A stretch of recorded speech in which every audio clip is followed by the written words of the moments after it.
Allah is saying that my slaves, the honorable ones, are those who walk on the earth in a humble manner. Nice, humble. Not with their chest sticking out arrogantly. Oh, look at me, I own the road, it's me. No, Allah doesn't like those people. Allah is saying, I like the one who walks on the earth in a humble manner. And when he's addressed by the jahil who says, oi, come on, what are you looking at? What does he say? Or what do they say? Qalu salama. They don't want to get entertained with this. They say, Salam, brother, I've got no time. These are the people who Allah loves. Even though society has done a 360 U-turn, that 50, 60, 70 years ago, generally society was like this. Let me talk about the UK. Bowler hats, three-piece suit. Somebody opened the door, the hat would come off. Thank you, sir. Put the hat back on. How are you, sir? How are you, madam? Society was different. All about manners.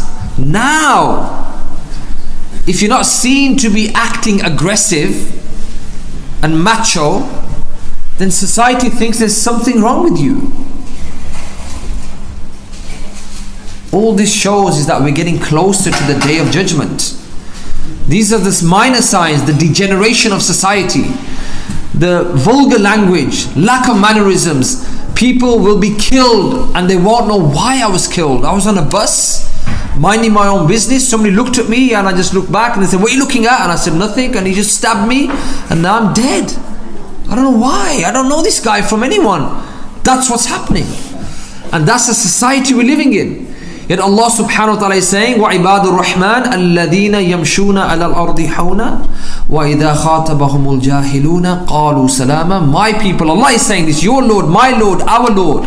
He's saying, my people, the best ones I love are the ones who walk on the earth in a humble manner. They sit on the buses in a humble manner. They are in their own cars in a humble manner. And when the jahil addresses them, come on then. They said, no, we got no time. We're focused.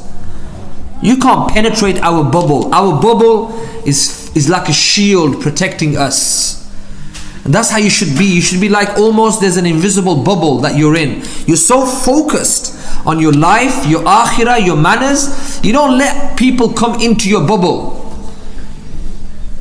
because this will affect you, your spiritual development, your religious development, your physiology. It will affect your heart rate, your blood pressure, your internal. It's been proven by science that if you hold things on your heart and you don't forgive people and you're always thinking about people and you hate people, it affects you health wise. So how many people, why do you think people have got high blood pressure? They've got depression, they've got anxiety, they've got diabetes, they've got cholesterol, because they're keeping in a lot of things into their body and their body is not allowing this to be channeled out.